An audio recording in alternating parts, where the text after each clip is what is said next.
আসসালামু আলাইকুম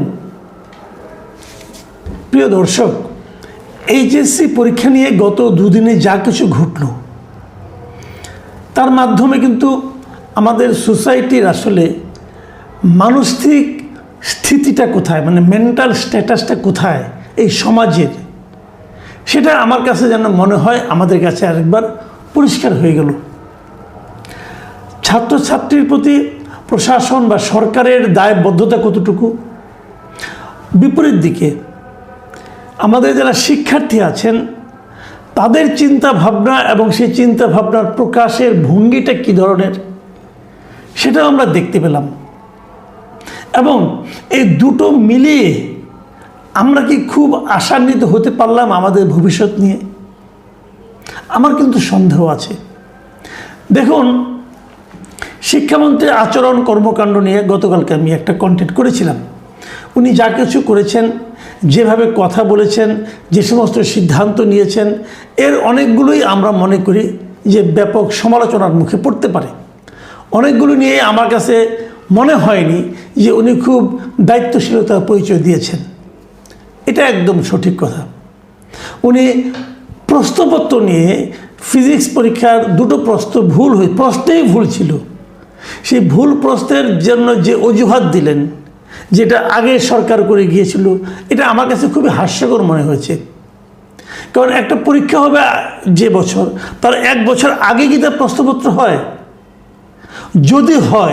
যদি সেটাই নিয়ম হয়, তাহলে আমি মনে করি সেই নিয়ম পাল্টানোটা খুব জরুরি। আচ্ছা, একটা কথা বলেন, যে পরীক্ষাগুলি স্থগিত হয়ে গেল, এগুলো তো কদিন পর আবার হবে, তো তখন প্রশ্নপত্র আপনি কীভাবে বানাবেন? আপনি তো 7 দিন 10 দিনের মধ্যে প্রশ্নপত্র বানাবেন। এখন যদি আপনি 7 দিন 10 দিনের মধ্যে প্রশ্নপত্র বানাতে পারেন, তাহলে মূল পরীক্ষাটা বানাতে পারেন না কেন? এটাকে কেন 1 বছর আগে আপনাকে বানাতে হয়েছে? এগুলি কিন্তু জরুরি প্রশ্ন। এই প্রশ্নের উত্তর আমাদের এই মন্ত্রী কি করে দিবেন আমি জানি না। উনি জাতীয় সংসদে একটা কিছু বলে দিলেন, এবং সেই বলাটা আসলে যুক্তিগ্রাহ্য হলো কিনা, ধোপে টিকলো কিনা, এটা নিয়ে আলোচনা করা দরকার। আর যদি এমনই হয় যে এটা 1 বছর আগে প্রশ্নপত্র তৈরি করতে হয়, তাহলে সেই সিস্টেমটাকে পাল্টাতে হবে। আবার সরকার কিন্তু সব কিছু মিলিয়ে একটা সিদ্ধান্ত দিয়েছেন। ওনারা 5টা সিদ্ধান্ত দিয়েছেন। আমি সিদ্ধান্তগুলো দেখেছি, মোটামুটি আমার কাছে ভালোই মনে হয়েছে। তবে যে সিদ্ধান্তটা সবচেয়ে জরুরি, সেটা হলো গিয়ে, যদি এরপরেও আগামী পরীক্ষাগুলি হওয়ার সময় যদি কোনো ধরনের জলাবদ্ধতা হয়, যদি আবহাওয়াজনিত জটিলতা হয়, তাহলে ওখানকার যে স্থানীয় প্রশাসন আছে তারাই চাইলে পরে সেই পরীক্ষার আপনার সময়সীমা স্থগিত করতে পারবে, তো পরবর্তী কখনো নিতে পারবে। এই সিদ্ধান্তটা মোটামুটি ভালো, কিন্তু এতে অনেক ঝামেলা আছে। এরকম স্থানীয় প্রশাসন কিভাবে সিদ্ধান্ত নেবে, এবং সেই সিদ্ধান্ত নেওয়ার পর সেটা আবার নতুন করে কিভাবে হবে, প্রশ্নপত্র আগেরটা ভালো না পরেরটা ভালো হবে, এগুলো নিয়ে কিন্তু নানা ধরনের বিতর্ক হবে। সবচেয়ে বড় ঝামেলা যেটা হয়েছে সেটা হলো যে এইচএসসি এবং এসএসসি পরীক্ষা, ভাই আমরাও তো দিয়েছি না, আমরা সারা জীবন দেখে এসেছি। এই পরীক্ষাটা হয় ফেব্রুয়ারি, মার্চ, এপ্রিল, এই 3 মাসের মধ্যে হয়। এটা জুলাই মাসে কি করে এলো, এটা আমি এখনও পর্যন্ত বুঝতে পারি না। জুলাই মাসটা আমাদের দেশে সবসময় বর্ষাকাল, এই সময় কেন এই পরীক্ষাটাকে আনা হলো, এটা আমার কাছে এখন পর্যন্ত ক্লিয়ার না। যাক, এই সমস্ত বিষয়ে সরকার অবশ্যই সিদ্ধান্ত নেবে। এবং সরকার বলেছে যে দুটো প্রশ্ন ভুল হয়েছে, সেই দুটো প্রশ্ন ফুল মার্কস সবাইকে দেওয়া হবে। আমি মনে করি এই সিদ্ধান্তটা একটা ভুল সিদ্ধান্ত। যে প্রশ্নের সে আনসার করেনি, সেটাকে আপনি ফুল মার্কস দিবেন কেন? তাহলে অনেক স্টুডেন্ট কিন্তু, এখন আমি যতটুকু দেখেছি গত 2 দিনে যে আন্দোলনে, অনেকে কিন্তু অটো পাস চেয়েছে। দেখুন, এই অটো পাস চাওয়ার চিন্তাটা মাথার মধ্যে ঢুকলো কেন? একবার ভেবেছেন? ঢুকলো এই কারণে যে আগের সরকার এ ধরনের একটা পদ্ধতি তারা করেছিল, চাপের মুখে তারা অটো পাস দিয়ে দিয়েছিল স্টুডেন্টদের, চাপের মুখে। তাদের কাছে স্টুডেন্টরা ছিল সব কিছু, ওরাই ছিল ডক্টর ইউনূসের নিয়োগকর্তা, অতএব তারা দিয়েছিল। তো এই যে ডক্টর ইউনূস যে আমাদের কতভাবে কত ক্ষতি করে গেছে, সেটা আমরা ধীরে ধীরে এখন বুঝতেছি, হয়তো আগামী দিনগুলিতেও বুঝতে থাকবো। এবং এই অটো পাস চাওয়ার যে প্রবণতাটা, এই যে চিন্তাটা মাথার মধ্যে ঢুকেছে যে আমি পরীক্ষা দিব না কিন্তু আমি পাস হয়ে যাব, এই চিন্তাটাই হলো সবচেয়ে ভয়ঙ্কর ক্ষতিকর একটা চিন্তা। এবং এই চিন্তার বাস্তবায়নের জন্য এই স্টুডেন্টরা কি করছে? এই স্টুডেন্টরা রাস্তা ব্লক করে দিচ্ছে, সচিবালয়ে যাচ্ছে, পদযাত্রা করছে। এই আগের বছরও এরকম হয়েছিল, তারা করছে। এবং সবচেয়ে বড় কথা, তারা মন্ত্রীর পদত্যাগ চাচ্ছে। দেখুন, আমি আগেই বলেছি যে প্রশ্ন নিয়ে পরীক্ষা ইয়ার মধ্যে, এই প্রতিকূল আবহাওয়ার মধ্যে পরীক্ষা নিয়ে অবশ্যই আমাদের শিক্ষামন্ত্রী কিছু ভুল করেছেন, কোনো সন্দেহ নাই। ঠিকঠাক মতো প্রশ্নপত্র না হওয়াটাও আমি ওনার ভুলের মধ্যে ধরবো, কারণ উনি দায়িত্বপ্রাপ্ত ব্যক্তি, উনি করতে পারেন না, অথবা ওনার মন্ত্রণালয়ের এটা ভুল, অবশ্যই বলবো। কিন্তু তার প্রতিকার কি? তার পদত্যাগ। এবং সেই পদত্যাগ কি স্টুডেন্টরা চাইবেন? স্টুডেন্টদের চাওয়ার ভঙ্গিমা আপনারা দেখেছেন।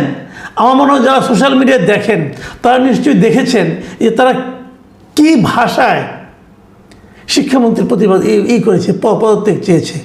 শিক্ষামন্ত্রী দুঃখ প্রকাশ করেছে।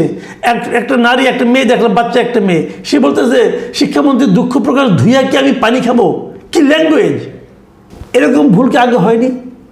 তখনও কি এই ল্যাঙ্গুয়েজ প্রয়োগ করা হতো? একটা মেয়েকে দেখলাম যে মানে সে কি অশ্লীল ভাষায় শিক্ষামন্ত্রীকে গালাগালি করছে, তিনিও পরীক্ষার্থী।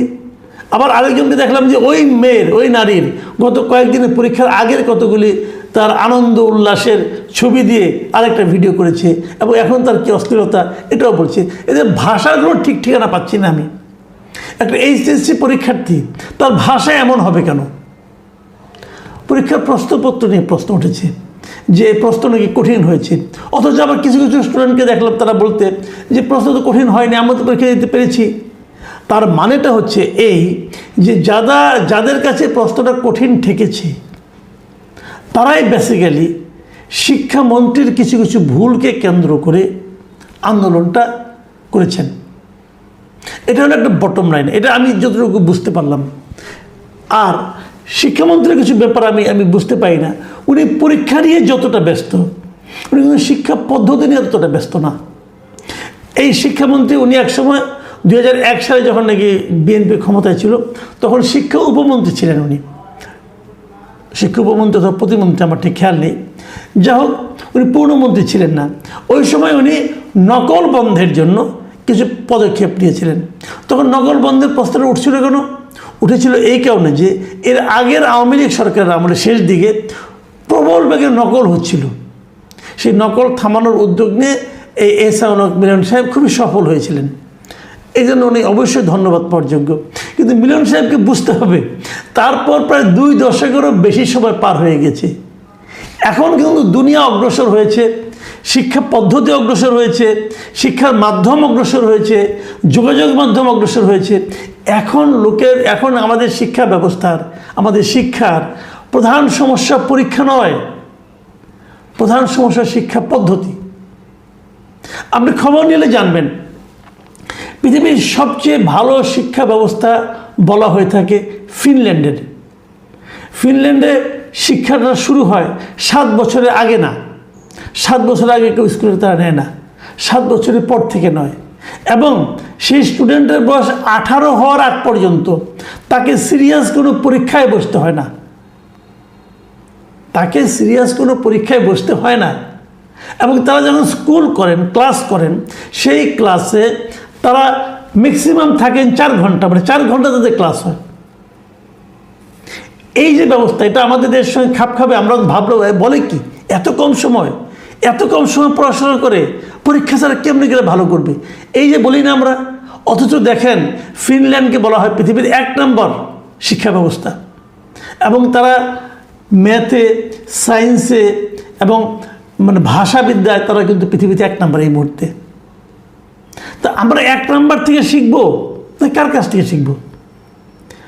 আমি মনে করি আমাদের শিক্ষা ব্যবস্থার সবচেয়ে বড় ভয়ঙ্কর যে সমস্যা, সেটা হলো কোচিং সেন্টার, টিউশন।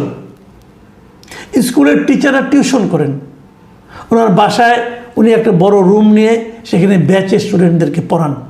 ওনার ক্লাসে যারা পড়ে তারা আবার এখানে এসে ব্যাচে পড়ে। তার মানে ব্যাচে না পড়লে সে ক্লাসে পড়তে পারবে না, সে ক্লাসে ফেল করিয়ে দেওয়া হবে। এই যে প্রাইভেট টিউশন করানো, ব্যাচে পড়ানো, কোচিং সেন্টারে পড়ানো, এটা হলো আমাদের শিক্ষা ব্যবস্থার সবচেয়ে বড় সমস্যা। আমি এটা মনে করি সরকার এত কিছু পারে, কোচিং সেন্টার বন্ধ করে দেন না কেন?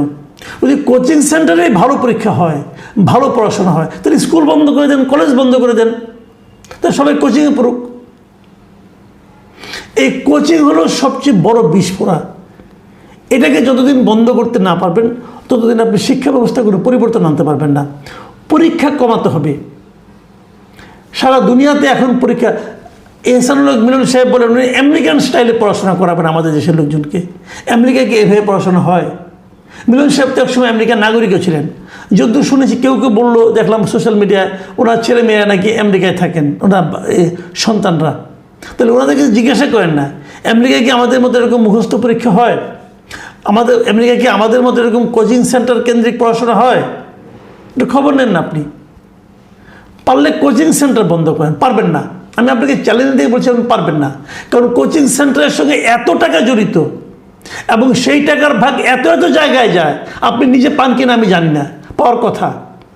এত এত জায়গায় যায় যে কোচিং সেন্টারের সঙ্গে সবার স্বার্থ জড়িত। কোচিং সেন্টারকে বন্ধ করতে পারবেন না। এটা বন্ধ করেন, দেখবেন পরীক্ষা মুখস্থ পদ্ধতি অনেক চলে গেছে। এই যে মুখস্থ নির্ভর পরীক্ষা, এই পরীক্ষা দিয়ে আমাদের শিক্ষা ব্যবস্থা উন্নত আপনি করতে পারবেন না। আর নকল নিয়ে এত টেনশন করার কিছু নাই। হেলিকপ্টার দিয়ে নকল একবার ধরেছিলেন, সেটা অতীত। আপনাকে বর্তমান নিয়ে চিন্তা করতে হবে। আমি যে কথাটা বলে আলোচনাটা শেষ করতে চাই সেটা হলো, আমাদের সরকারের উচিত হবে এখন শিক্ষা নিয়ে আর এক্সপেরিমেন্ট না করা। এই দেশটা স্বাধীন হয়েছে আজকে 55 বছর হয়ে গেল। এই 55 বছরে আমাদের কোনো শিক্ষানীতি আমরা পেলাম না। আমাদের শিক্ষা চলে অ্যাডহক ভিত্তিতে। কেমন অ্যাডহক ভিত্তিতে? ধরেন এখন বিএনপি ক্ষমতায় আসছে, এসেই আমাদের স্বাধীনতার ইতিহাস তারা চেঞ্জ করে দিচ্ছে। এখন দেখবেন স্বাধীনতা যুদ্ধে বঙ্গবন্ধুর যে একটা ভূমিকা ছিল এটা কেউ জানবে না, ওটা এখন ঢাকা পড়ে যাবে, চাপা পড়ে যাবে। বঙ্গবন্ধুর চেয়ে গুরুত্বপূর্ণ ব্যক্তি হয়ে যাবে জিয়াউর রহমান। আবার যখন নাকি এই আওয়ামী লীগ এসেছিল 2009 সালে, তারা এসে কী করেছিল? জিয়াউর রহমান নামে যে একজন সেক্টর কমান্ডার ছিল, উনি যে একসময় বঙ্গবন্ধুর স্বাধীনতার ঘোষণাও দিয়েছিলেন প্রথম বেতারে, সেটাও তারা ঢেকে দিয়েছিল। সেই সময় দেখা গিয়েছিল এক বঙ্গবন্ধু ছাড়া আর কেউ নাই, তাজউদ্দিন তারাও সব নাই। তো এই যে মানে আপনার সরকার পরিবর্তনের সঙ্গে সঙ্গে যে শিক্ষার নীতির পরিবর্তন হওয়া, পাঠ্য বইয়ের পরিবর্তন হওয়া, এই পুরো জিনিসটা আমি মনে করি আমাদের